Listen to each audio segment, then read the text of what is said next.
Hi. If you're wondering why I look so shitty, it's because I'm sick. So a couple things before this episode starts. Number one, we talk a lot about OP14, just our impressions of the decks that are coming up and what you should kind of look out for, and a bunch of other things. It's a really, really fun podcast. That being said, we recorded this right before Thanksgiving. Stop, don't turn it off. There's a lot of really relevant stuff that's still relevant to now because, OP13 meta is, the Emu Ace show. But I do think that there's some really interesting stuff in here. I'm not like super sick, but I went to Mexico and this is what happens to Pakistanis in Mexico. All right, okay. I'll catch you guys later. It's a really good show. See you soon.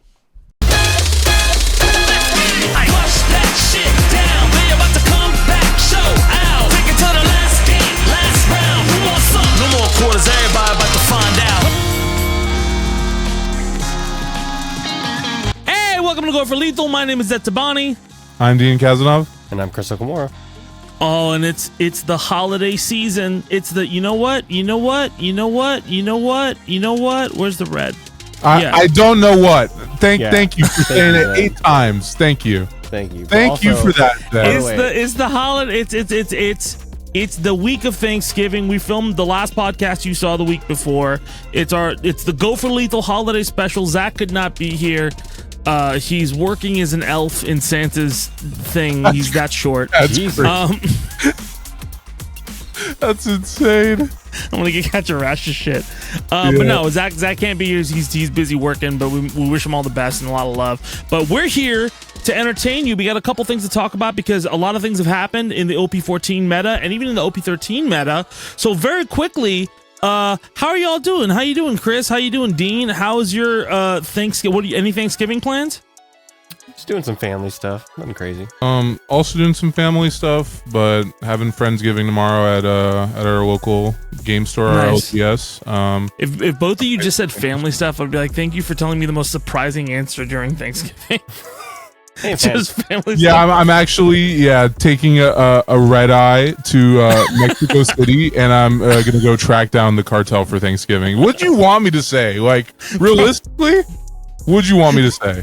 I don't know. Just like He's gonna go something. fight the clan for Thanksgiving. Yeah, the Emu clan. Facts. Yeah, Well, ask me what I'm doing for Thanksgiving. What are you doing for Thanksgiving? you're fighting the Emu clan. My dad died in 2023, Oh Jesus! and since then, Fuck. It's been dark. It said usually it is dark. when people like make that my dad died or my mom died, they're not being dead ass. I feel like you're not. Yeah. That's the, Yeah, I hey, feel like man. you're off Hey, limits man. from that I joke. gotta use it for something, okay? Like it's not. I get I don't nothing else from know. it but grief. For example, That's like, crazy. dude, I'm one of those people that finds it cringy when Pete Davidson makes 9/11 jokes. You know No, what I that mean? is. Yeah, I feel that's a little bit, but I mean, like that's I his feel way like- of coping I feel with like it. it's I don't. feel But I like get what you would. It's But my dad okay. didn't die during 9/11. He wasn't one of the hijackers, dude. Okay, like so don't. Damn. Jesus. Oh my god. Let's get back on track here. Let's hold on. Yeah, facts, dude. Restart the I like podcast. how we went. Different I like how we went from one out of pocket podcast to another. Like the remote bleeding didn't over. change anything. It's It is still, bleeding over. That's what I was gonna ask. Like, what's more likely to get us demonetized? The shit from before or the my dad was a 9/11 hijacker? My dad was not a 9/11 hijacker. Oh, How did thank you you for take it from clarifying something that that. was denying racism to endorsing racism? Thank you for clarifying that. I actually couldn't have peaked that. We're the two people who get profiled at the tournament. You know that, right? Like Bandai sees us coming through. It's like, oh shit, what's going on? Shit, I can get profiled and not profiled. They can't tell what I am. Yeah, Dean's pretty racially ambiguous. Facts. Yeah. I'm whatever I need to be at any given moment in time, dude. I'm a fucking chameleon, dude. Yeah. Somebody goes up to Chris and like, he's Asian. Like, yeah, which one? And they freak the fuck out. No, I feel like you could tell. I could tell. Wait, Chris. Well, no, it's Okamura. You're Japanese. Yeah, I'm Japanese. No, even without the last name, though. You can tell. I look very Yeah. Japanese. Yeah, I'm fairly Japanese. Well, okay, enough of racial profiling each other. We got a lot to talk about with the OP14 and OP13 meta. Very quickly, I do want to talk. Well, let's start off with a hot take like we always do. Very quickly, let's talk about 9-cost Zoro in Zoro. That's right? terrible. Okay, you say it's terrible, but here's the thing. Me and Dean, we've been playing locals for a little bit. And Dean was telling me like, oh man, there's like people just keep dropping 9-cost Zoro on me. And then I was playing an Emu versus Zoro match recently. And by the way, just want to say a lot of my predictions from last podcast came true, right? Zoro is not horrible into Emu if it sees the right things. 9-cost, like he's been running to a lot of 9-cost Zoros. Yesterday, I was playing in a local. Dean was with me, playing a Zoro player, really cool guy. He dropped 9-cost Zoro, and I'm like, oh shit, I've discarded 2 of my Stussies. And the turn after that, he dropped another 9-cost Zoro. Both? Both. 2. Dose. And he lost. 2 9-cost Zoro. Did he swing and he with lost. Did he swing Yeah, 6 times? after that, yeah. He the next turn he played Dead Man's Game and swung with like because the turn before that, all I did was just use every single thing I could to search for every event in my deck and grabbed it just to fucking try to deal with that. So wait, hold on. By 1K. I don't think that's what I told him too. I was like, he came up to me, he's like, how did I lose that? You cannot lose if you have a 9 Zoro that survives against. Yeah. But he shouldn't have played the second one. Yeah, my thing is, if you already have one that's out, terrifying, dude. That's like a nightmare. That's if you like already have one out, why play the second one? Yeah, I have insurance. Then wait, Yeah. but like if you have the second one, right? Do you swing both? Like, do you swing 3 here, and then swing with your leader twice? I feel like he should have swung. He shouldn't have done Dead Man's because he did Dead Man's Game and then did that. So what he did is he put both 9-cost Zoros out. I got, I think, 2 4K events and then 3 3K events and then 2 2Ks in my hand and a 1K. I fucking countered up as much as I could. And I had the 2 blockers up. So he Dead Man's Gamed and then he swung 9 with each of the Zoros like 6 times. And then swung with leader, and I had 2 life, so I was able to like weather the storm a little bit and win by like 1 or 2K. Yeah, I would do that to you at 1. Yeah, I think what he should have done instead was to swing 9K with each of the Zoros, like swing the 6 times, and then swing 8 twice with his last Zoro. with restand event. Yeah.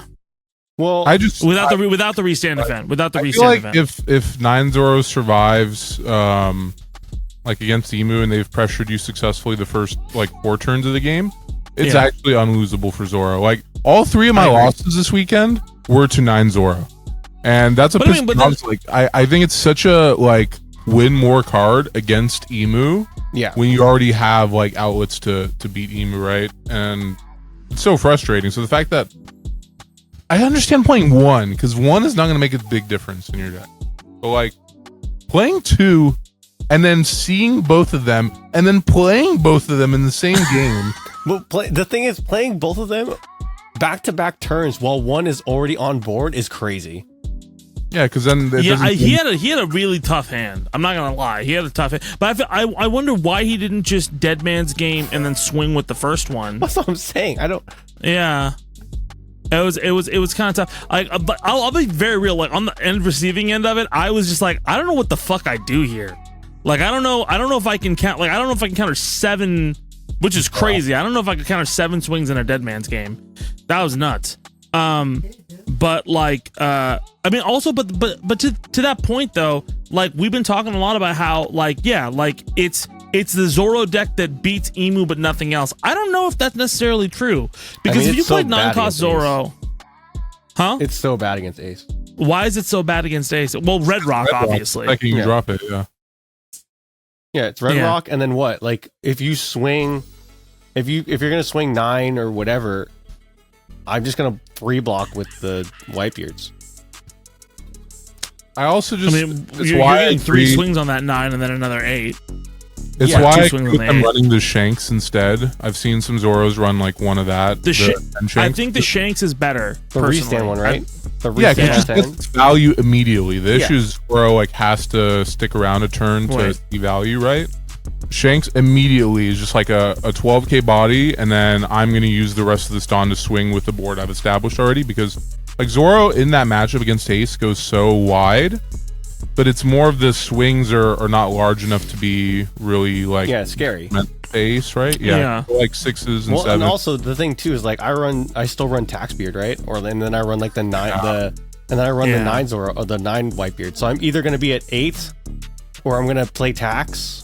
Or if I really get in a bad spot, I'm gonna use the event and go to 10. Like, what are you gonna? I don't think Taxbeard is a bad. I know a lot of people are saying Taxbeard is fake. I think Taxbeard is very strong, and a lot of people are still kind of like. I think there's a lot of harsh judgments people make when making decks, and I understand like you want to just cut the fat and like kind of kill your darlings and not be too precious about a strategy, but. Yeah. The value you get from something like Taxbeard in like even like Stussy is so strong. Like we're talking with Zach about taking out Stussy Yeah. to Zach's credit, we'll talk about Treasure Cups next week, but Zach did really, really well at all the Treasure Cup events that he went to. And he took out Stussy and he's loved it ever since. So I understand that playstyle. But me and Dean, I think we can both agree, like there are games we have both won only because of Stussy. Like only because that card is in our deck and we see it when we need to. Yeah, I refuse to take the card out purely because, especially in the Valley, right? Like, I could see taking the card out for like a regionals or a larger event. Like, in the Valley, there's so many just random decks. Like I said, 9 Zoro and all the Zoros. Like, every Zoro I picked is running 9 Zoro for some reason. I think Roger's running Shanks, right? Other decks are running Shanks. If they Roger alone should be a reason you have that, because Roger, that deck is so scary on second curve. Yeah, yeah. If they drop double Shanks, you cannot win without Stussy. You have to Stussy one of those to shrink to unshrink your board. I think the thing with Stussy, and it's the same. I made this argument earlier because the taking out Stussy, the tech comes from Japan because a lot of the Japanese decks no longer run Stussy, and this comes back to like the regional changes that we've talked about. I don't know how many times now, but we've talked about a bunch of like the regional changes or the regional differences between the East and the West of. In the situation I brought up was like in the West. Hold on one sec. Oh damn, he's cooking.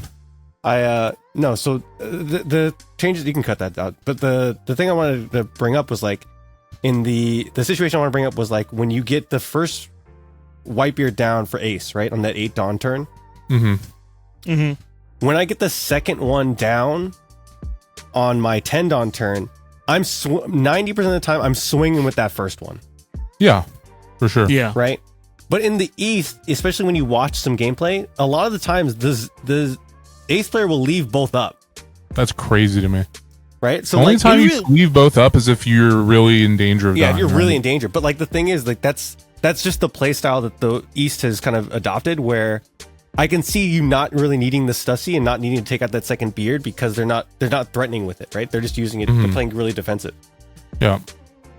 Yeah, but I don't know. The way the East plays is interesting to me because it's like, again, like so much stuff goes back to like that fighting game mentality just because we play, but it's in every competitive kind of thing. Like, and I think I don't think it's a bad idea. Like, but the Japanese Eastern players play really, they play the smart move. Like I still think they play a very It's calculated. conservative move. They don't play 2 9-cost Zoros.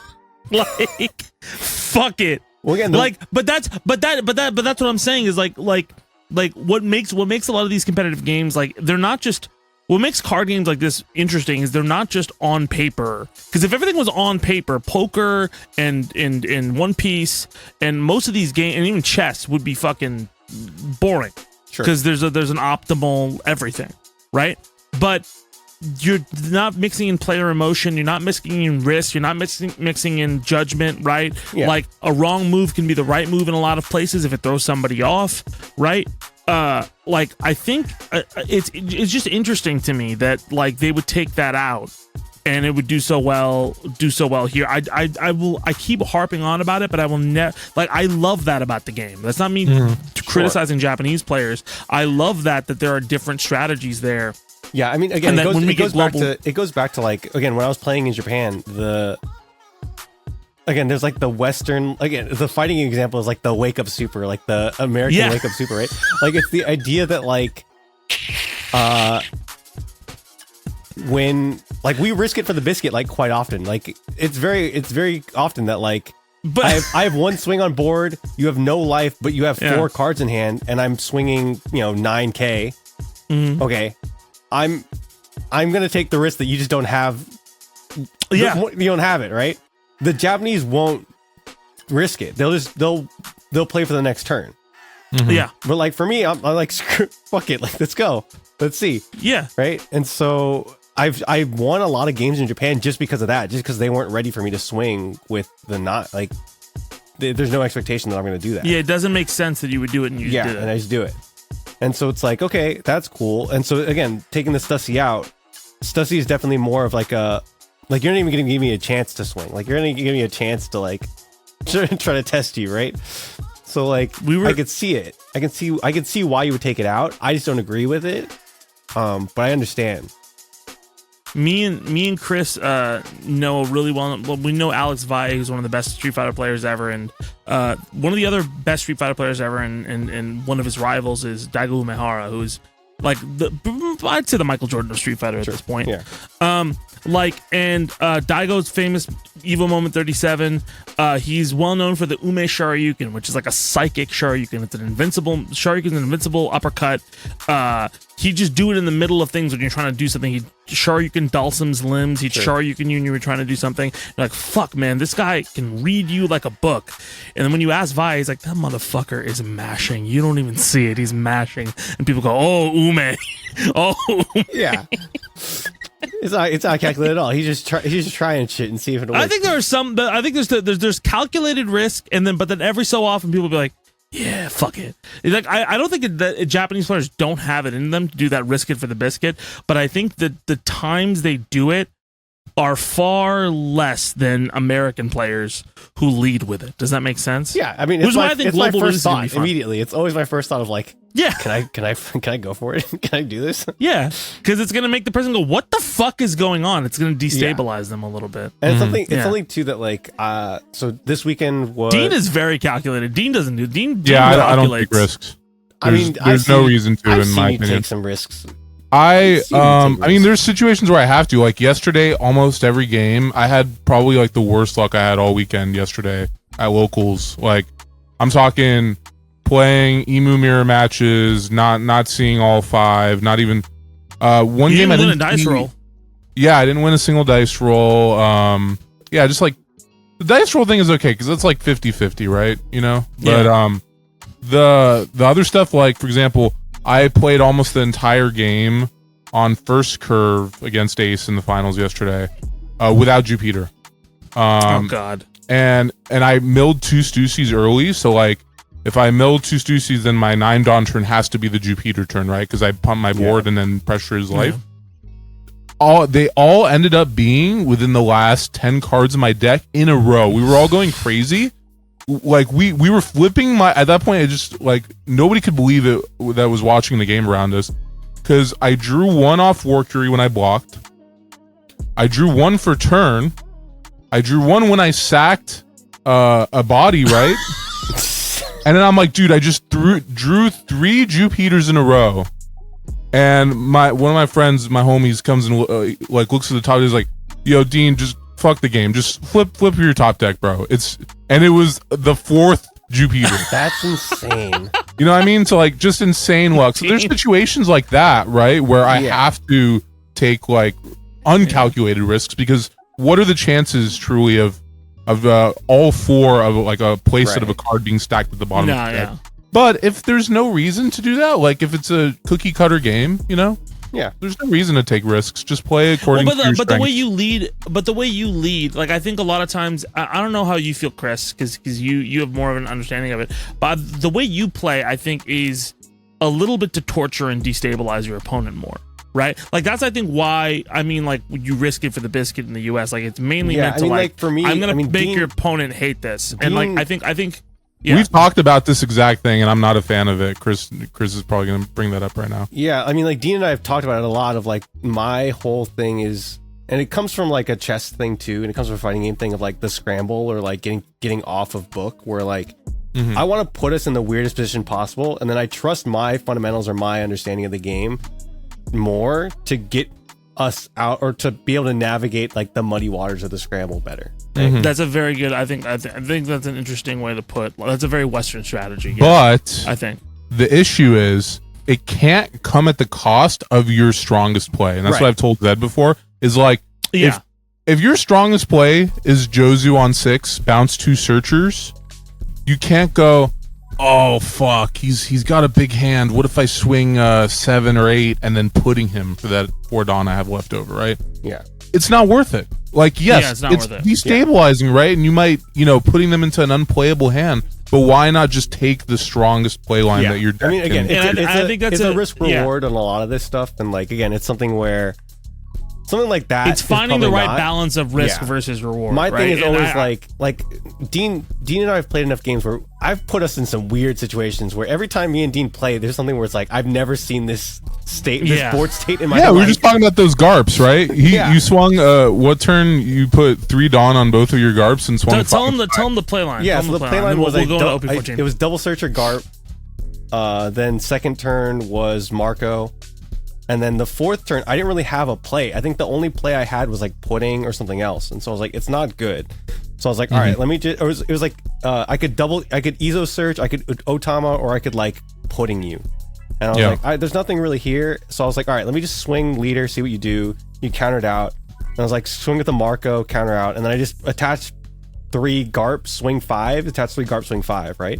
And I think I just peeled like every card out of your hand.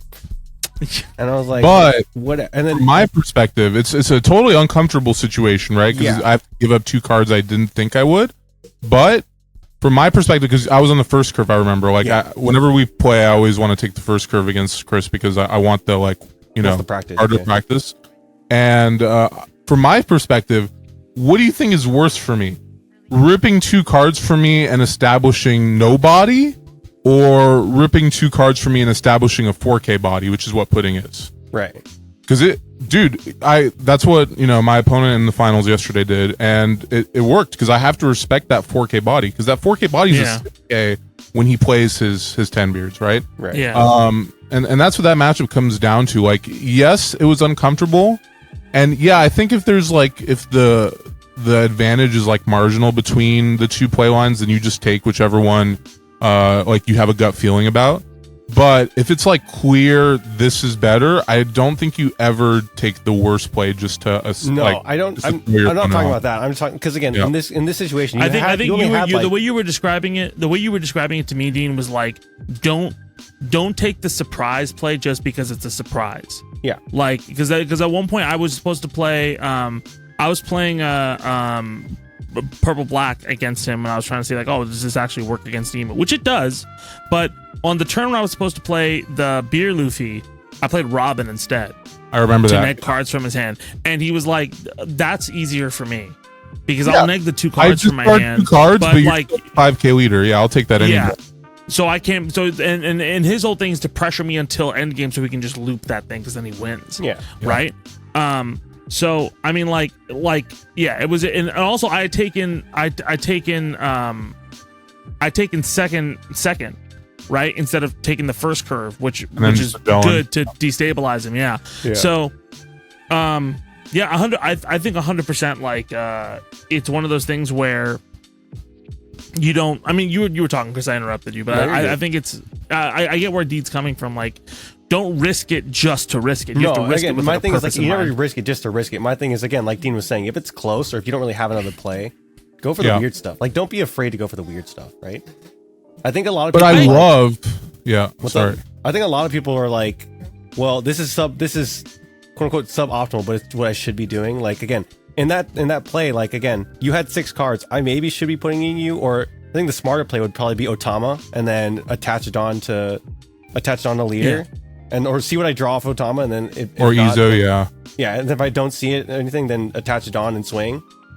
But I was like, let me see. Izo kind of sucks because you can't find Yamato, which is the best play if you're wasting it on. And so I was like, so yeah, I was like, okay, I was like, Izo search. Maybe I pick up like another Marco.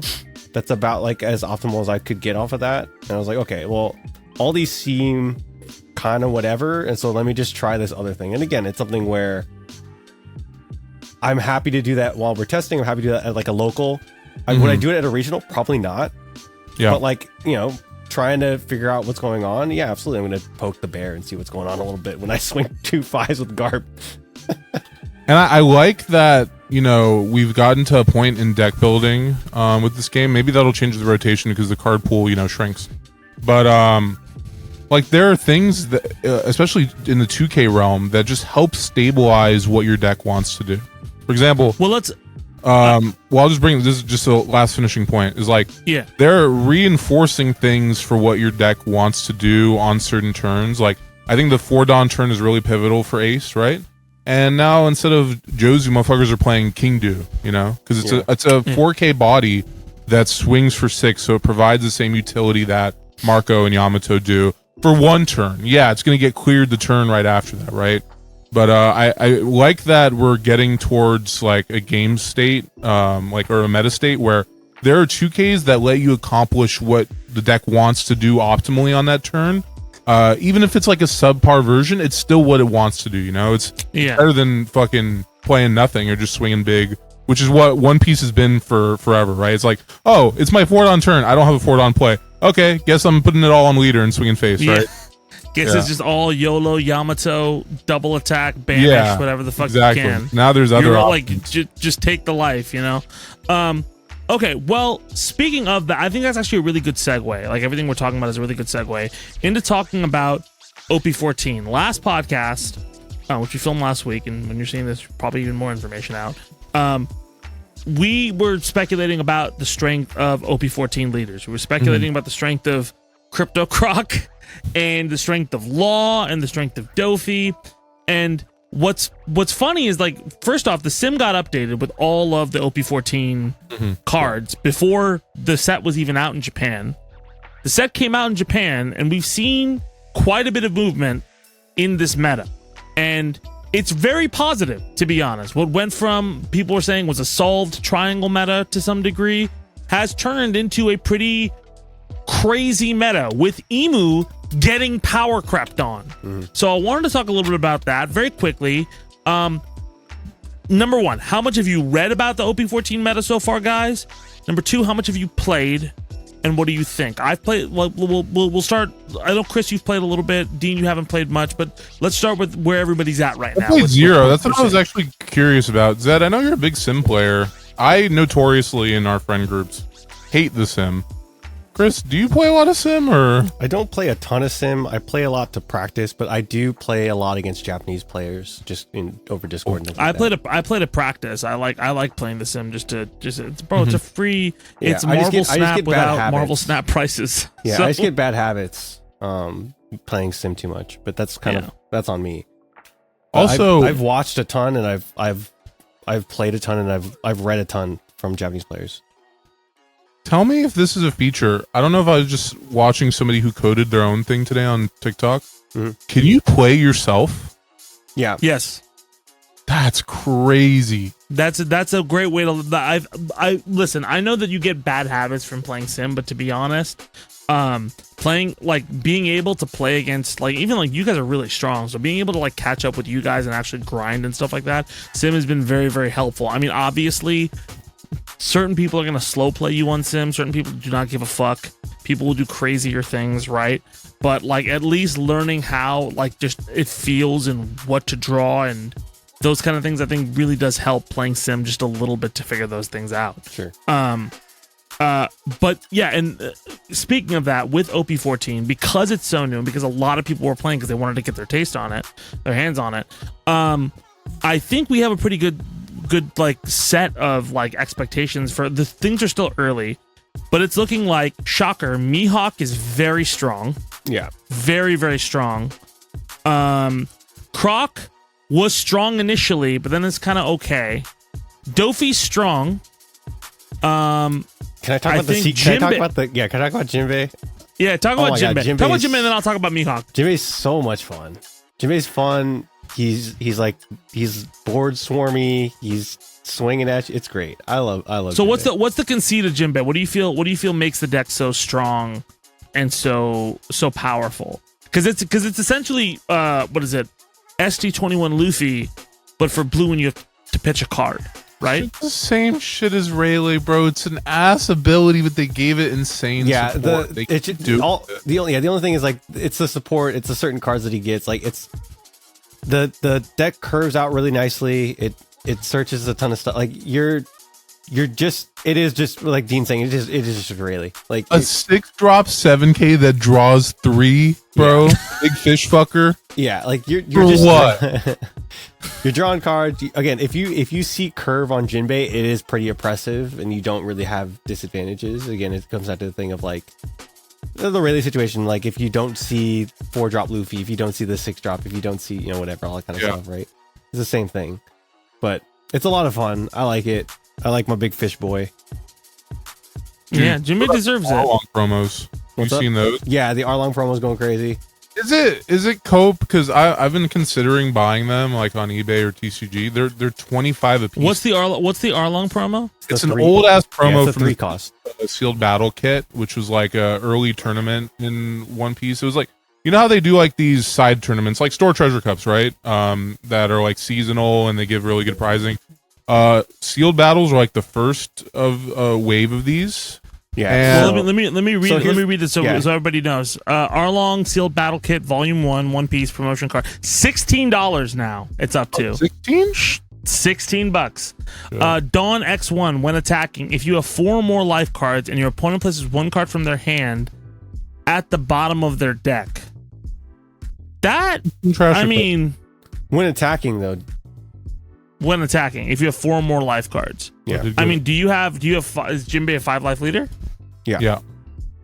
Oh man. And you know Well- how it goes with these leaders, right? The first few turns they spend swinging back on your board, so you're gonna have 4 life. But Yeah, 4, yeah. You can keep the 4. I don't want another Gordon situation. We've been spoiled. We haven't had a Gordon situation in a long time. I remember when Gordon, like, I bought Gordon's and then it got banned. And I was like, oh, why did I pay $40 for a card? They were 40 when you bought them? Oh my god. They were 30 when I bought them, but like it was Yeah. shipping too. At So, one point that they was the were RP Law days. 50, dude. Yeah, it was insane. And then they just reprinted it a bunch of times, like with different names. But then remember they when banned the leader. Queen? Remember Queen used to be like $40. oh, dude, I bought the Queens too. I was trying to get into the game because Chris was like, everybody's playing this game. And then I bought the Queens and I was like, I'm not going anywhere. What the fuck am I buying? Yeah, It's like $30 commons. them starter deck cards, dude. I mean, they're not really commons. They're basically super rares because they only come as a 2 of in the Yeah. decks. Which is why I keep telling y'all, buy those Dofies. Yeah, those Dofies are very strong. The 7-cost Dofies, you should pick them up. Yeah, from but the like, starter deck, was it 2 or 3? The blue Yeah. one from Yeah. the OG set. I mean, it's just that part of the meta right now for 14. Who knows what sticks? But Stussy was one of these techs, right? It's just like Ace has trouble against MIHAWK stabilizing the shanks and then shrinking your board over and over again, right? It kind of like erases your early game. So what do? You just bounce it. You just play a 7-drop that just bounces their 7-drop. yeah, I think Dofi's probably really strong, especially against MIHAWK like that. But well, very quickly, Chris. So what decks do you think that Jinbei struggles against from what you've played? So it struggles against Ace just because it's a little too tall. And you're not able to pressure Ace down. Like there's nothing really big in Jinbei, so like it's your typical like aggro deck. So like the thing is it's different from Rayleigh that it doesn't really run rush. So like the Rayleigh stuff was tough because you had to be scared of the rush. The board went really wide. And then it had constant events to like stay alive and to stabilize. Jimmy doesn't really have that. Jimmy just has like a lot of card draw. He goes wide and it causes a lot of card draw. Yeah. And so like with Ace, it's hard because Ace is obviously 6K. it stabilizes pretty quickly, and then by the time Jinbei gets his board out wide and has like kind of attack position, the ace is already playing Whitebeards and is already kind of like doing his thing, and then you just get kind of steamrolled. It same for kind of the same reason it loses to Zoro, because Zoro does the same thing, just does it better. Because he's clearing your board and then also swinging. Board and yeah. And then MIHAWK, kind of same thing. So it loses to decks that right now that's doing stuff that does what it wants to better. Like it loses to Emu too, in my opinion. Really? I've seen that. I think That's so. why everybody, all the tier lists are saying Emu's downgraded heavily. I don't know how much I believe that, but I think. Well, I mean, honestly, I haven't played a ton of the Emu. I can tell you. Let me talk about MIHAWK real quickly, just so we can, because I think that's the big standout that a lot of people want to play. Like at least from what I've been seeing, that or Crypto Croc. MIHAWK is stronger than I think we gave it credit for, even though we already thought it was a really strong ability, right? The big things are obviously the coffin boat. You also have Kikunojo, that restands every single turn. The events for MIHAWK, the billionfold tricotylism or whatever the fuck. Yeah, I got that event is. Oh, I just bought a playset. Like they're really fucking good. It's that's an amazing. And then you run 4 dead bands, and I think the conceit with that deck is it wasn't necessarily just because of MIHAWK's ability and all that kind of stuff. All of the abilities from the big attackers it plays are when this card is rested. It's not when it's not an activate, it's when this card rests. So for Shanks, like when you play Shanks, you rest him with MIHAWK's ability, you gain 3 Dawn back, right? So also it feels like a mini GP Luffy every single time, right? Because once you play the 5 power step Red Green Smoker, it's what Red Green Smoker wanted to be easily, on steroids, right? Yeah, on steroids, yeah, definitely. So yeah, with like a 5-life leader and then potential to be a 6K leader too. Oh my god! But that's 7K. But that 7-drop Shanks. I like that turn. I think exemplifies everything. So that 7-drop Shanks, -1 to everything, right? And you get 3 Dawn back, so you have the event. So the deck is very bricky, but I have had very little problem with counter every time I've played because of the amount of events in this deck, right? So, and like the fact that the MIHAWK gives you a free 2K, right? The 9 cost, right? And it freezes so much shit. So, you do the Shanks, everything's -1K, right? And you get the event. The next turn you can swing with the Shanks, rest a character. Like if you're on your 9 Dawn turn, you can play the 9 cost MIHAWK, rest the MIHAWK, freeze something, then swing with the 9 cost Shanks, rest a 7K, right, or less. Then swing with the Tashigi you have, the new Tashigi, which is 8 cost, and then you also have 3 Dawn to Dawn up or do whatever you need to do. And if you have a coffin boat, you rest, you pull up a Dawn. The Dawn efficiency in this deck is so crazy. And the next turn they also have a -1. You have an extra 2K, like that. And then again, like at that point in the late game, every time these cards attack alone, it's scary. And when they freeze something, it's not this character can't attack. This character can't rest. So you can freeze blockers, you can freeze activate mains, you can freeze and activate main and then clear something off the board. Like there's so much stuff you can do with this deck. I think it's incredibly strong. Yeah, I think it's great too. Perona's an insane card. I will never stop saying that. Like Perona, I think is what gives it the winning matchup into Emu, just because you're able to, you know, not only freeze 2 of their bodies that they've spit out, right, but ensure that they can't block with them. It's like a mini host because they can't be rested. So I think the deck is incredibly strong, but yeah, I don't think it's bricky in the sense that it doesn't have a lot of counter. I think it's bricky in the sense that it's another one of those curve decks. It's like on 4 or 5 Dawn, you need to see this 4 or 5 drop. 7 Dawn, you need Shanks. 9 Dawn, you need MIHAWK. 10 Dawn, you need the Beppo and Law. It's like just, you know, over. Law and Beppo is the biggest surprise for me. That is such a fucking good card, and that was a card that we dogged on, like Uta. That has become I like that card, bro. I didn't dog on it. Don't. Let's be very real. Let's be very real. We all said it wasn't good enough, and like we weren't wrong. In Bonnie, it was not good. 100%. It wasn't good enough in Bonnie. in this deck, it's probably the best card. Because like I can tell you, like, dude, I played an ace today on we stream. I've been streaming a little bit on this channel just so we can, when I'm doing my pre-workout before I go to work out at the gym. But like I played literally like just to deal with the Whitebeard swarm. One lawn Beppo, I'm at 7. Another lawn Beppo, I'm at 7. And I just freezing that Whitebeard and swing. It's very hard for them to pull up, you know, like to deal with it. And pull up. Yeah. They pull. It's the best follow up to the 9 MIHAWK, right? Is like if you're going first on that curve, you play the 9 MIHAWK, you freeze anything that they had played previously, which will keep it stunned for the rest of the game, because then when it attacks, it'll be doing the same thing, right? Yeah. And then their 10 drop or whatever that they play right after that, you're just gonna freeze that with Law and Beppo, and then ensure that their leader can't attack and do, because you become a 7K. It's super good. The only thing is you just have to see those cards, right? It only runs one searcher. It's Perona, and you just either see it or you don't. Searcher is a huge vulnerability for that, because it can't, like, also the searcher can't get Perona. Yeah, like the 5-cost Perona, it can't get it. So like if you like, it's very common to like, well, no, it's not common to whiff, because you're gonna get also, so the searcher also can't get stage. So if you see the stage, it's not an event, it's a stage. So like it goes to the bottom of your deck. There's plenty of times where I've been like, God, I just wish I had fucking stage, right? I mean, you play so many Peronas and so many smaller bodies. The other thing we were talking about that I wanted to say is that the 2Ks, I don't know what the 2Ks are for Jinbei, Chris, but the 2Ks for MIHAWK are fucking pretty nuts. good. Yeah, they should not be this good. One of the 2Ks, the monkey, it's the purple monkeys that they fought on the island. Like, it's just rest a 4-cost.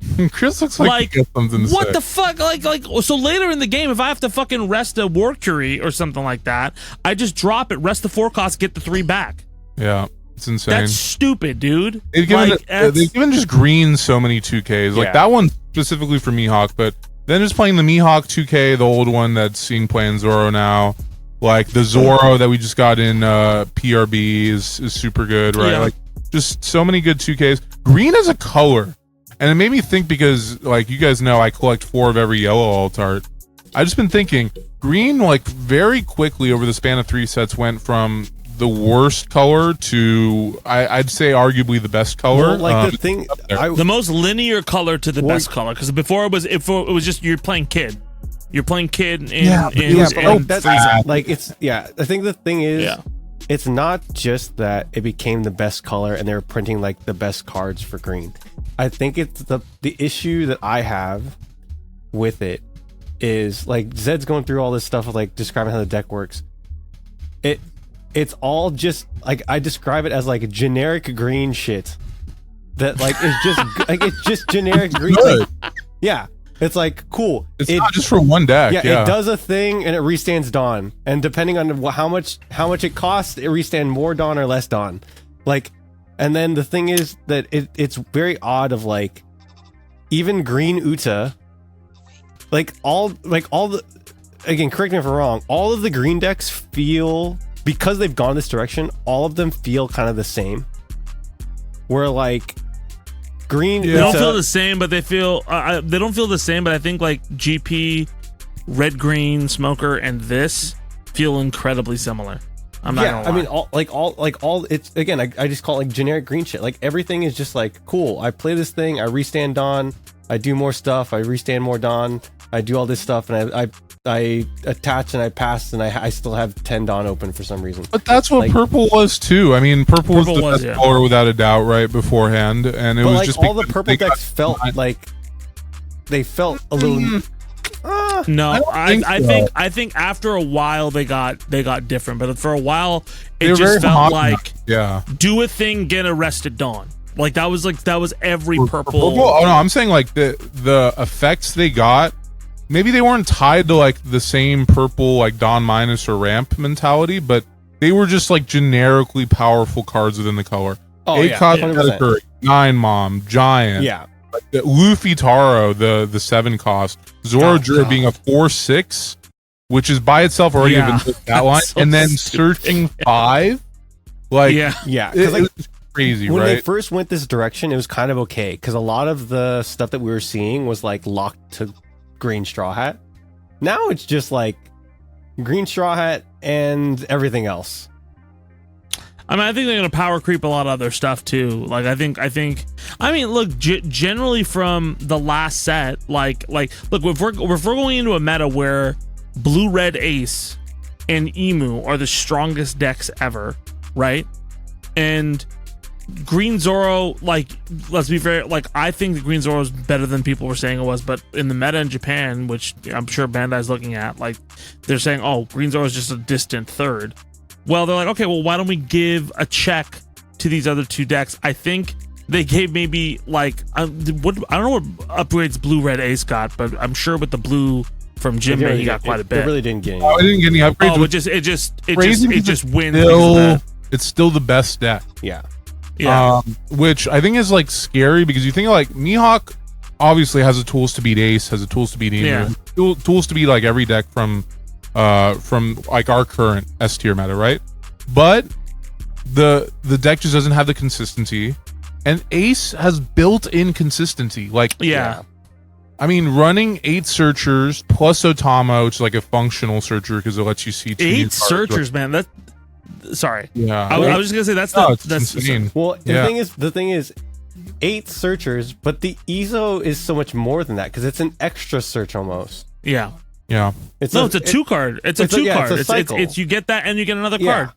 And then Marco and Yamato also being like bodies that cycle you cards. I mean, Marco does it on removal, but it's still like it's gonna get removed or it's gonna get you block with it. So it lets you see 3 cards. Yamato's seeing 2 cards just on play and giving you Arrested Dawn. The deck is just so consistent with that same high power level that MIHAWK has, right? That's what's really worrisome to me is like, I think as the format is developing, it's pretty easy to mitigate. Like, don't get me wrong, playing 5-7K bodies that all have different effects is crazy. That's what Emu does, right? Yeah. But they've printed cards that directly mitigate that. Yeah. Jinbei I don't think it's nearly as scary in the next 2 sets as we thought. Or, yeah. You know. Yeah. And again, like everyone's complaining about power, like Emu needs bans, Emu needs whatever. Like, not after the next set or 2. Like, I think we're fine. No. And I think sorry. Oh, and it like again, it's gonna sound like my cope, but like I've tested it a ton, and I think Japan's starting to figure it out too. Of like, bro, the EVO 3 stuff is like the Nami support that deck got. Like the support that deck got is a little ridiculous. Yeah. Like. No, but I think you're hitting on something. I think a lot of the like, it's interesting how I think they're actually doing some really smart things with the meta, which was like, you know, and I don't want my ADHD to crack in too much, but going back to again what we saw from the starter decks moving into here, because I think that's where all of this starts, is where we start to see, okay, well, we're gonna buff leaders, right? 7K, 6K, do all of these things to buff our leaders, right? And then you start to see, and you see it more in these next couple sets where it's like, we're buffing the leaders late game. Late game, everybody's power goes up. But you see with the leaders that are cycling out, honestly, there are some really good things for like rogue decks. Like I think Blue Yellow Nami I played a Blue Yellow Nami with very strong deck. Yeah. Like it's arguably stronger than it's ever been, and you start to see, okay, this makes stronger than it's ever been. Yeah, no, but I'm saying it's so like it's not only consistent, but like it feels more of like, okay, I understand. Like it still feels so much more cohesive with what it's trying to do. Well, it's a different style. You know? Now it's a different style. Yeah. Now it's not removal control anymore. It's now I'm gonna burn and pressure with a sticky board that you can't get rid of. And I think that's great, and I think like even Purple Black, I was playing it, which is my cope. Yeah. Right. I think that deck, again, I've described it so many times. It's like a PhD student who hasn't decided a major the last week of school. Okay, like even though he's a PhD student, I don't know what that fucking metaphor is, but like it seems way more disruptive. Like it seems completely disruptive to other people's game plans, which like just going all in on that, like, oh, I'm gonna be a 7K, I'm gonna make you have to put up more Dawn. Oh, I'm gonna remove Dawn from you. Oh, I'm gonna net cards from your hand. Oh, I'm gonna play a big body and trash your body, right? Like it's not the best. I think there are better fuck you the decks, right? Yeah, it's fuck you the deck, which I think is like at least double down on that if we're gonna do it, you know? Like and I think that's something to look forward to. We haven't talked about it, but we also have 6 new starter decks that were announced. that we don't know what they are yet. But I'm guessing like they're gonna be the more like I'm guessing we're gonna get. It'll be the same format as before. Yeah. It's gonna be popular decks and rogue decks that are popular than I think one right off the bat that I'm 99% sure, and Chris, you were saying that it's like it seems like Bandai's new like fundamental deck. I think one of them is definitely gonna be GP Luffy. Like I'm almost positive of it. Oh brother, that deck does not need more support. They give you guys something every single set. Dude, the thing that's crazy is it's a popular deck. It's gonna well, no, because they're gonna need a reason to reprint Sanji Pudding. So maybe they'll do the same thing with like Shanks. It's like the thing that's crazy about that deck is like in the West we haven't even gotten that Robin promo yet, the 3-drop. Yeah, which like I think that's a crazy card too. Do you think we'll get the same pins? I'm hoping we do because those promos are beautiful, and they had a chance at a cereal for Asia. Yeah, but I think they're gonna have to release everything before global, because if they have global where like Japan has promos that we don't, it's not the same meta. Yeah, I mean that was the thing of like someone was like, we're never getting the girl promo. I was like, we have to get the girl promo if we're getting global release. We have to. What's up? Yeah, I feel like it'll be soon too. Like they've been speeding up the promo outreach. Like this Roger, I mean the Roger sucks because they told us we were getting it at a certain point and then they pushed it back. Yeah, I don't know why why give us that expectation? Dude, I'm hoping they do. Here's the best promo edition, and it's just all the promos that we didn't get that we should have gotten. Oh, that would be a sick little set. Or if they did like just event. Basically, it's like an event, like an event pack, but it's like the best. But it's like here's promos. yeah. Or something, or like, I mean that would be very cool. Or they release the promos in the EBO. That's the other thing is like for OP14, we're also getting EBO4 with it. Yeah. Like half of EBO4, which already looks insane. By the way, let's talk about that too. That Megalo is fire. The Megalo, which you rest and it KOs an AK. Yeah, the green and the green support. Chill, bro. That's Shirahoshi support. That's Shirahoshi support, and you get the minx. You get the first cost reduction in green. Oh my god! Yeah, that was great. I guess the story. Hold on, real quick. Doing it for Carrot. Yeah, what's your story? So real quick. So down the street from my in-laws' place is a small card shop that I was telling Dean about. So I went in there. Yeah. I go in there every time I go visit, whatever, and the owner was like, I'm grabbing a soda as I listen to Chris's story. The owner that I've gotten to know pretty well was like, hey, we're starting to run One Piece on Sundays. And I was like, oh, it's today's Sunday. I was like, what time are you guys running? And I was like, yeah, I'll stop by for a little bit. So I stopped in, and there was only one guy there that was brand new that has a Yamato starter deck and a Ace Whitebeard starter deck. And I was like, cool. So I beat the hell out of him, and then I taught him. I was like teaching. I spent the last 2 hours teaching him how to play. So I showed him Ace, I showed him Emu, I showed him a bunch of things, whatever. And then he became Jonas. Well, no. And then so he had his binder with him, and I was like, what leaders do you have to play? And he's like, show me the leaders. And he was like, I really want to build this. And he pointed at the Shirahoshi leader, and I was like, oh no. I was like, not that one. Not that one. It's the you know what, like they actually had like a chance to make Shirahoshi like some of those leaders that are like Shirahoshi or like even like Vivi. I mean, I think they did the right thing with Vivi this next set. Who seems really fun. Like I don't know why that deck isn't prospering like it should. No, be. It was. It was doing really well, but then it just like it can contend really well with Ace. It was having a little bit of trouble with Emu because the whole thing is like removal, right? But like the deck just gets outscaled. We're just in this. That's why I don't like this trend. Like I like it, but I don't like it because it's really good for competitive players being able to constantly know like what the most powerful decks in the meta are because they just release in the newest set, right? But it sucks for like the casual crowd, the collector crowd that want to like alt art a deck out, right? Like, yeah, Ace is a safe bet. I've been talking to Chris about how he's alting out Ace slowly, right? Because all the cards are so generically good that even if Ace gets hit, they'll be good in other decks. But like, for example, Emu is one of the most expensive alt art decks in like modern One Piece. The most expensive alt art deck. Let's be very. Oh, real. If you max rarity, oh my god. If you max rarity, the GP Luffy was before that, like just crazy, and that's nowhere near it.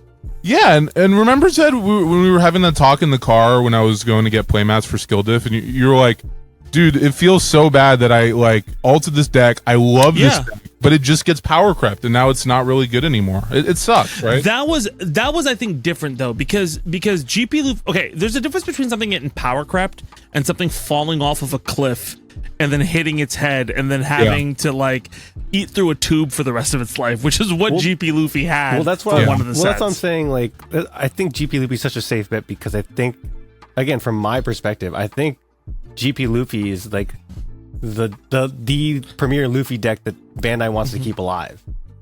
I don't think you're ever gonna have a meta where, like, because here's the thing: to be honest, we have had like 4 or 5 diverse metas in the last 3 months, right? We've had a tier 0 meta, going into a jungle meta, going into a triangle meta, going into whatever the fuck this meta is going to be right now, right? And there has been, like, ever since GP Luffy EBO2, right? GP Luffy hasn't, like, you know, had the like sorry, Chris, I saw your recording stopped and started, so I got distracted. Oh yeah. ADHD. Oh, he's muted again too. Make sure you. Yeah, you're muted, Chris. There Oh my he goes. god. There he goes. A few moments later. Hey, the return. What was that? That was weird. It was you You're were an infinite caught in Tsukiyomi. infinite Tsukiyomi. Yeah. Max.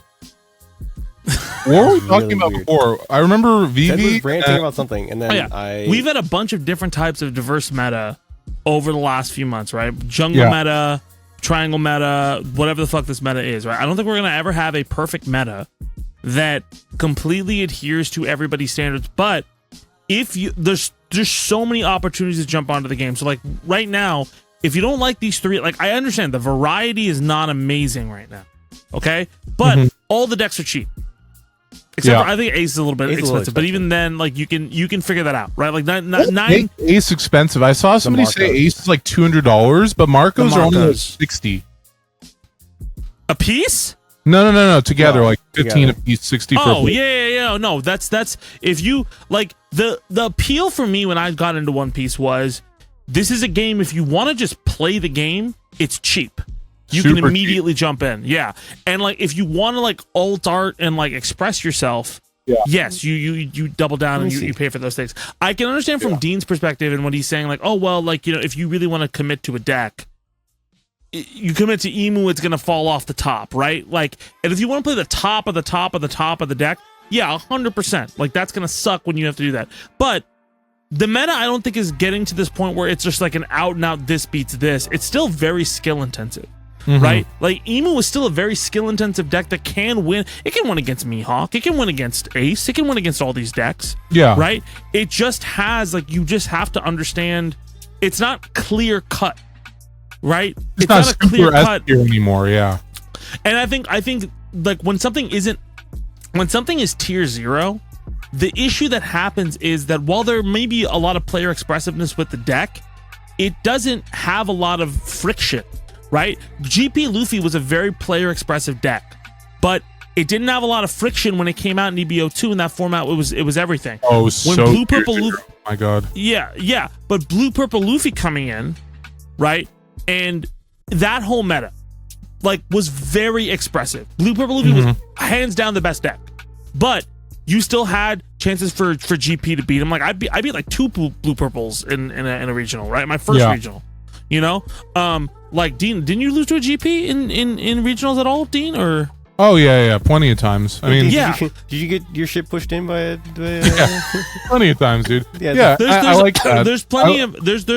There's plenty of points for people to jump in, and I think that, like, it's the gift and the curse of something becoming more popular. The gift is that more people play it. The curse is that everybody thinks the game is dead every 2 sets, and like. That's just sensationalism, though. But there's legitimate criticism to be. Do you remember that, Zed? You remember when you got mad at me when we were at San Diego regionals, and I was like, "A regional didn't cap? Oh, this game." Bro, I was like, because you should have known better. You should have known better. Like literally the week before, we were like, all like, do we even want to go to this regional? It's the last. There were so many problems of like, well, this is not even the new set, and everybody's just playing the new set. I left the regional early to drive up to LA to get the new set. That's how behind they were. And like, I think like if we're talking about like what happens with this game moving forward and all of these metas and things like that, like I think all of these decks that are going to come out are going to be good because they're all self-contained. But I also think that if you want, they're not going to just abandon. They've been doing a pretty good job at not abandoning old decks, right? BY Nami's great. PB like there's still support that's coming down the pipeline. Yeah, Ivankov got support for some fucking reason in OP14. Somebody explain that to me. Whoever's an Ivankov player, I guess. Oh yeah. Yeah, like they've done a pretty good job, but I guess what I'm saying is let's spread the love. I think not what it was Buggy, Bonnie, Teach, Shanks, that's 4 of them. Oh, Black Purple Luffy, and what was the 5th? Oh, and 6th one was Yamato, right? Those were 6 really good decks that could like use the love spreading, especially the only like one that maybe didn't need. Yeah, the only one that maybe did not need help was Teach, but I don't think those cards were too overpowering to where it pushed Teach over, you know? Yeah, okay, but I think their new philosophy is like just create leaders that disrupt other leaders and let have more things come in there that can make it a little bit more of a and then also we don't even know how everything's going to react when one goes out, you know, when the rotation comes in, you know. So I think like, so what do you think are like 6 leaders that like hold on, need the support real quick before we move on, because Dean, so I just priced out my deck on race yeah, without alt arts. Yeah, without alt art, just base. It's 238. How? So the Marcos are 67 altogether, right? So this is all together, right? The big offender that wait, came are you up, counting in? Are you counting shipping? Are you a TCG player? This is just base. Okay. This is base. Oh, you're on TCG player doing it. Yeah, I'm doing it on something that Limitless, grabs but data from TCG. it it's pulls fine. from. Okay. So what after Marco? So Marco, and then the big offender that I didn't consider at the time was Roger. Roger went up big. Oh, facts. Because Roger is $28 right now. And you're on $28? Yeah. So that's insane. that's one I didn't consider because I already had Rogers, so I didn't need one, right? So Rogers, and then Utas are $30 altogether. The Utas are the Utas went up. And then the 9 cost new gates are $9 a piece base. What? God damn. What this is that because we've like been entrenched in this game so long, we just pick up cards like you know. Like I had all these cards already. Like it didn't. It was cheap for me to build. Well, how much is well, because that's not crazy. I'm shocked. I'm shocked that I didn't know or I didn't notice, rather than shocked that that's because we remember when Rogers were like $5. Yeah. See, we were giving away Rogers. Yeah, Roger was like, you were pissed if you pulled Roger's secret out of the 2, right? Because the Luffy was the more playable one. Because a lot of people stopped running Roger in Shanks for a little bit. Yeah, because it's gimmicky. Yeah. And then Uta 2 was like, that was the starter deck you didn't pick up. The starter decks that people did pick up were like, Buggy was a big one to pick up, and then Luffy, right? Because those were like the 2 that like Luffy, Buggy, and a lot of people picked up Yamato. Yeah. And then Shanks like languished on. I was like, we're not gonna pick up. Sat on shelf. And then one set. Everything gone. Crazy, just one set. Yeah, so those are the big offenders. The big offenders are obviously Marco, Roger, and Uta are the big offenders of why the deck's expensive. I got 2 Shanks starter decks, like just the bricks, for like $10 from somebody, and then the next week I was like, can I get 2 more bricks? And he's like, listen, man, I know you want the Utas, and it's just better for me to sell you them for $36 for 4 Utas. Yeah. He just got done with his bricks and just started selling the Uta playsets. Yeah. Dude, I can't believe that Newgate. You said Newgate's $9. Yeah, the base 9 cost Newgate is up to. Dude, it was in PRB. Yeah, it's up to 9. Sorry, the exact market price is $7.73. Yeah, the Newgates you have, Dean, that I wanted to buy off you are like $30 each. That's insane, dude. I can't believe this. Who? Oh, okay. Wait. It's also good in Roger. Let's put this into context. The Newgate from PRB is only $4. Okay. The reprinted one. Oh, the Newgate from the original. Yeah. Yeah. The original one is $8. That makes sense. Yeah. Oh yeah, it's like what? I mean, the 20 original secret Luffy, because you can tell because of the little marker thing, is like $30. Yeah. And then there, like the 10 cost, the Time Walk Luffy. That's a card that's a card I love. I think the effect is so cool, but man, like, it kind of sucks to see all of these other cards from that era get get a deck that just really synergizes with it well, and then that card, which is so powerful and cool, just kind of held back because of the cost. Yeah. You know? No, every dog will get its day, dude. I think it'll be good. Like if Roger, I mean, I know Roger's a more generic effect, but like taking an extra turn is also a very generic effect. The only issue is they haven't printed enough ways to abuse it. Like Black Maria. Yeah. Like effect like that. I loved those OTK decks with fucking, well, now it's useless. The Kaido Linlin OTK decks. Those were stupid, but they were fun. Yeah. Where you just play Kaido Linlin, and then the next Basil Hawkins, yeah. Now you got Basil Hawkins, not Nami, Robin. Like all these effects that just kill your opponent when it dies, right? Yeah, I love that. I mean, but you can't be fucking. Now everything has like, you can't get K. Well, Emu's pretty much just, it's useless against Emu. Yeah, but I mean, dude, it's like I like that. I like that we're moving towards like, or away from a removal meta. As much as I love Lucci and like that archetype that archetype as a whole, dude, I love that we're moving towards like decks that their principal like body or principal like threat is not removable. The Croc, Crypto Croc, is so fire. It's an 8/10 that you can't remove. Like, you can bottom deck with Red Rock. We should talk about that before we go, because that's the other deck. I think of the decks, Dofi's pretty self-explanatory. It's been pretty strong. Yeah.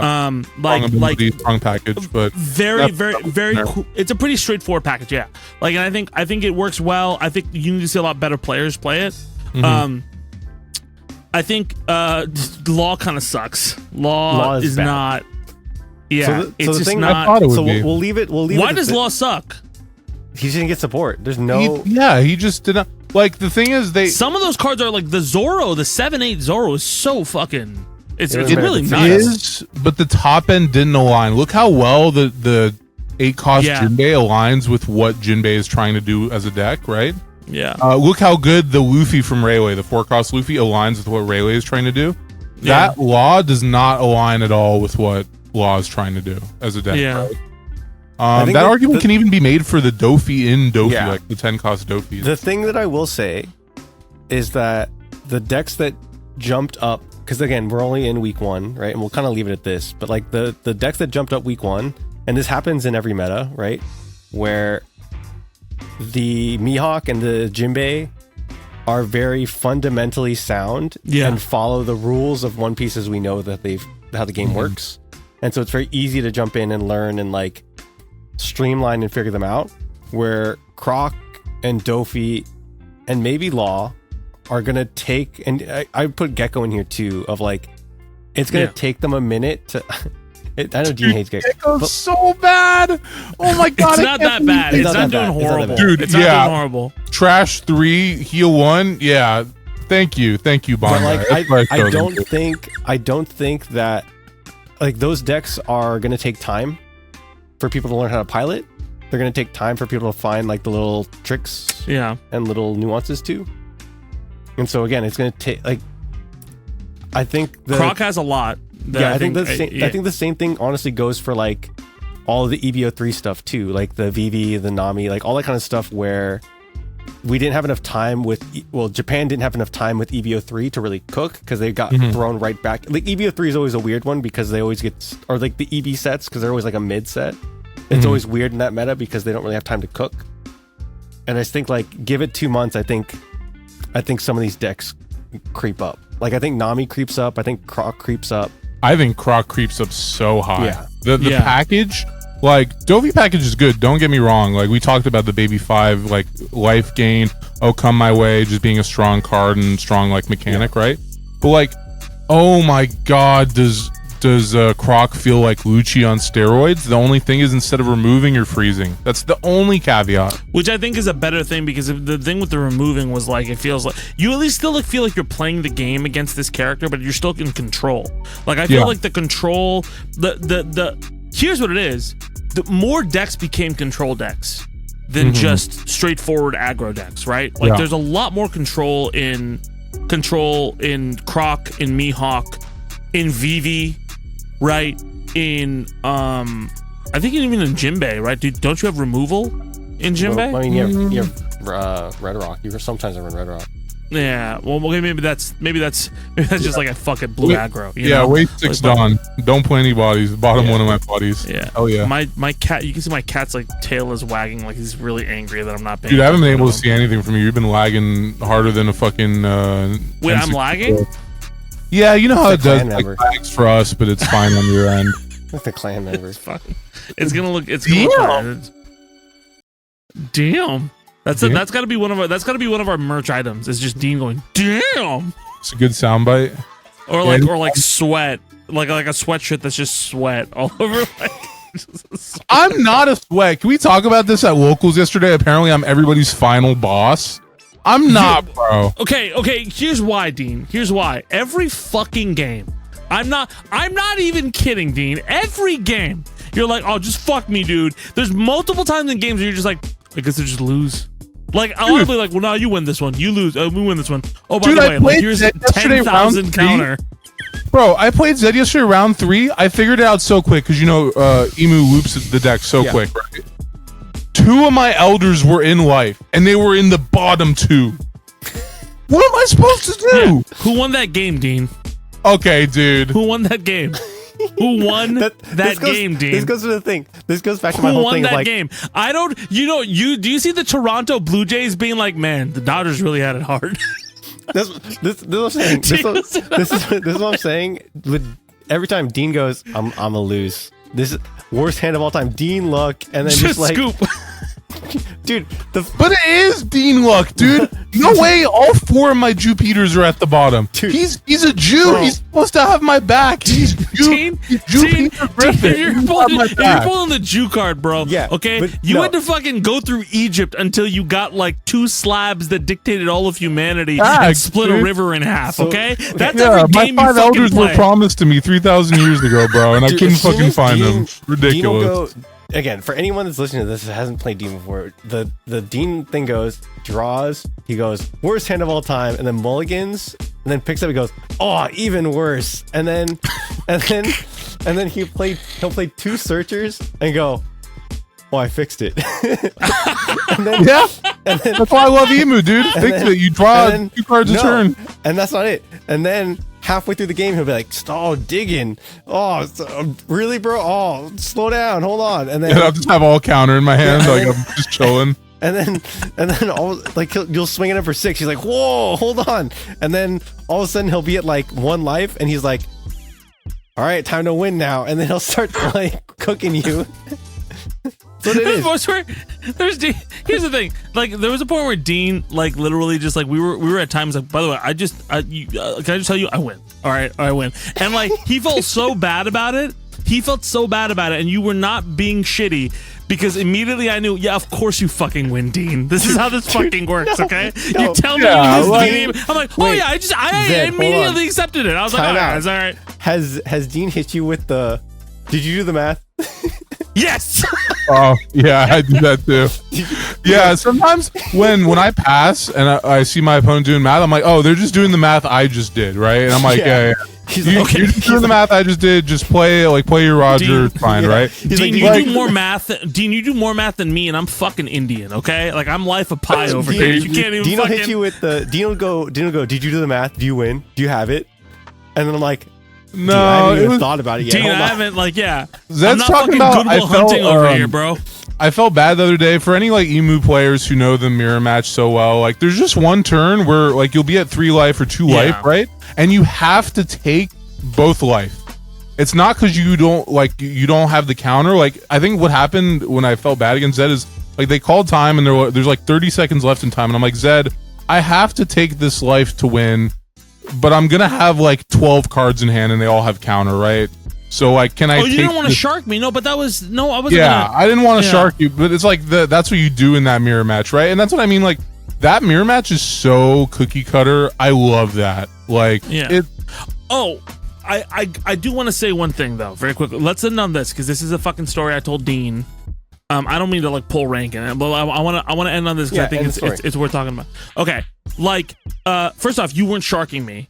That was like I wasn't gonna shark you, and you weren't being an asshole about it. That was 100% valid, especially because, and we're gonna talk about treasure cups next time.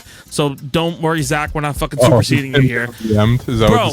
I played a treasure cup against. He's a nice guy normally, right? But like I played a treasure cup against this guy, and he's gonna be mad I do this story. Maybe I'll cut it, I don't know. But like I played a treasure cup against this guy. And it was last round, right? I lost one. I was like, okay, well, this is for the Tashiki pretty much at this point. One of us is gonna get fourth. Yeah. So, I like it's against Red Black Sabo. Okay, all right. I am at 2 life. He's at 3. I'll be very honest. I have game. There's no fucking way. Like I have 2 elders in hand. I have enough counter, right? And they call time, and it was a little bit. Oh, okay, overtime, right? And so he says, okay, turn 0. This is him. Turn 0, turn 1, turn 2, turn 3. Okay, so we each get 2 turns. I'm like, cool. Does this turn? I go to mine. I'm trying to run through to do the elders and swing and everything like that. And then I'm like, okay, are we going to time, or are you gonna shark me on time? Because that's what that happened earlier round. Like, are you gonna shark me on time, or do you want to actually play this out? He's like, well, you have 30 seconds, and I'm like, okay, well, are you sharking me on time, so you want to play it out to time? And he's like, well, yeah, it goes to time, and then we count how many cards are in each deck, and then that's who wins. And I'm like, no, it goes to life first. It's like, well, you have 15 seconds. And I'm like, okay, so are you going to time? He's like, yes. So right before I have 7 seconds, and I say I declare an attack, and I have I have 2k over. He has 1 card in hand, so he has to take life. So it would basically, he would go down to 1 life. I would then it would go to life, right? The buzzer goes off. He says, all right, we have to count cards now. I'm like, what the I declared the attack. You have to take the like. There's no you can't just be like, oh, and then not take the life, right? And it gets weirdly contentious where he's like, well, the buzzer went off, and I'm like, but this is what happened. He calls the judge over, and the judge is like, just play it out through it. And then I don't think he noticed this, but he was like, okay, and then it's turn 0, turn 1. I'm like, no. It was turn 1 me. Now we're turn 2 you, then it's turn 3, and I win on the next turn, right? But it was so weird, that shark right there. I just think that's so, like, I get that we have, if it's a regional, I get it, but at a local or even a trade, like, why?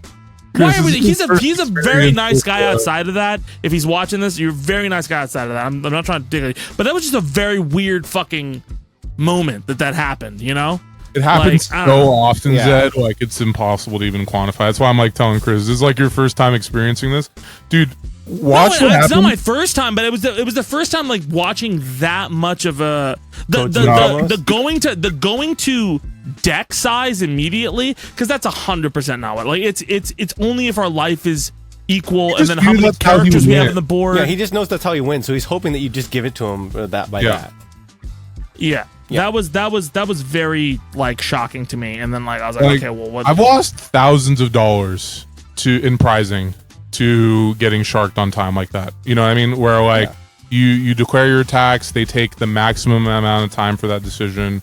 It's the only reason I didn't go undefeated at San Diego Regionals last year, and it's like it's skirted me out of like top 16s before. So yeah, it's totally just a part of the game. Honestly, I know the Asian players hate it, but I would love to see like us adapt that, where if it goes to time and overtime in Asia in the East, it's a double game loss.